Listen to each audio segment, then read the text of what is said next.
Okay, so let me ask you something. What happens when someone breaks a promise, but they break it before they're even supposed to do anything? It's a tricky question, right? Well, we're going to dive into that using a really fascinating story from the 1800s about a shipping dispute that, believe it or not, has a huge lesson for us today about risk and what to do when a deal starts to go south. I mean, really think about it. You've got a solid contract, everything's signed and sealed.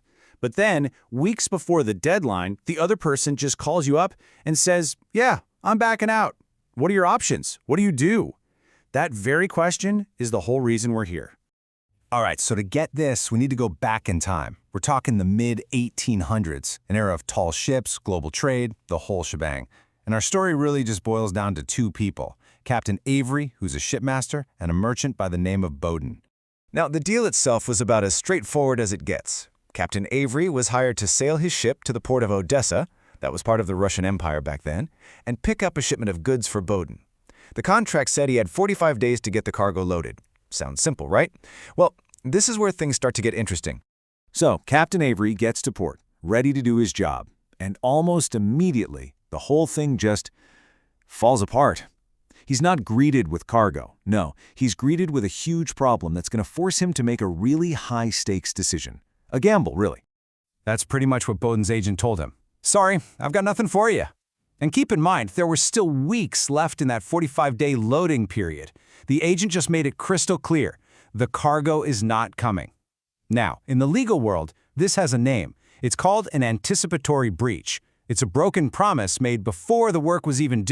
Okay, so this is where you got to put yourself in the captain's shoes. He's at a fork in the road. He has two clear choices. Option A, he can say, fine, the deal's off, accept the breach, sail away, and then sue Bowden for the money he just lost. Or there's option B. He can refuse to accept that, stay put in the port, and just wait, hoping that Bowden's agent changes his mind before those 45 days are up. Seriously, what would you have done? Captain Avery decided to roll the dice. He went with option B. He refused to accept the breach, he kept his ship docked right there in Odessa, and he insisted that their contract was still on. He demanded the cargo he was promised. He was betting that Bowden would eventually make it right. But here's the kicker. While Avery is sitting there in port, waiting and hoping, something huge and completely unpredictable is happening on the world stage, an event that's about to change everything, not just for him, but for entire countries. Just look at this timeline. It shows you how razor-thin the margins were here.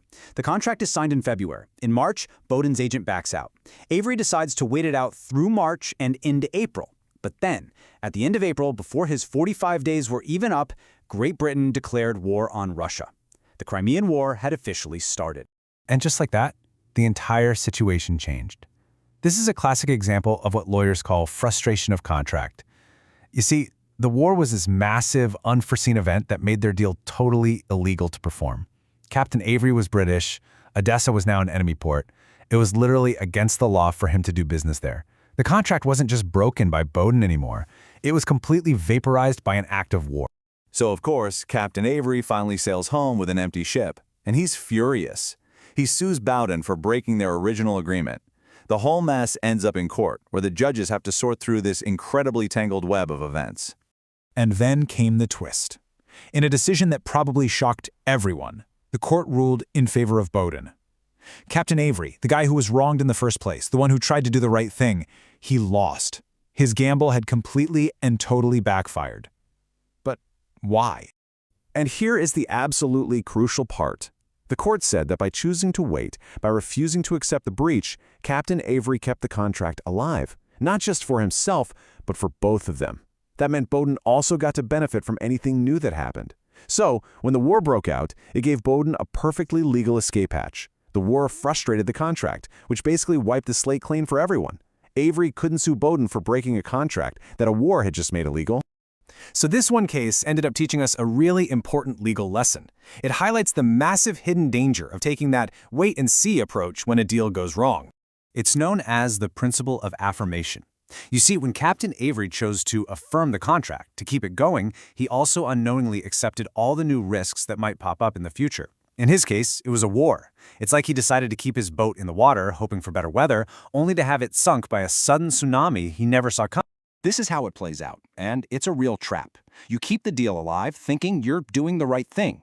That means everyone still has to follow the rules. But then, boom, something new and unexpected happens, and just like that, your original claim, your right to sue for that first broken promise, can be completely gone. So why are we talking about some old shipping case from the 1800s? Because this exact gamble plays out constantly, every single day. Let's say you're a freelancer, and a client says, hey, I can't pay you this week, but I swear I'll pay you next month. Do you sue them now, or do you affirm the contract and wait? If you wait, you're taking the risk that their company could go bankrupt in the meantime, a new event that could mean you get nothing. It's the same risk in construction delays, shaky real estate deals, supplier agreements, you name it. The choice to act now or wait is always a gamble. Captain Avery's story is such a powerful lesson. It shows us that when you choose to wait and see, you're also choosing to accept whatever new risks might be just over the horizon. Sometimes, the safest play is to deal with a broken promise right then and there. So the real question is, when you're faced with that choice, are you going to take the captain's gamble?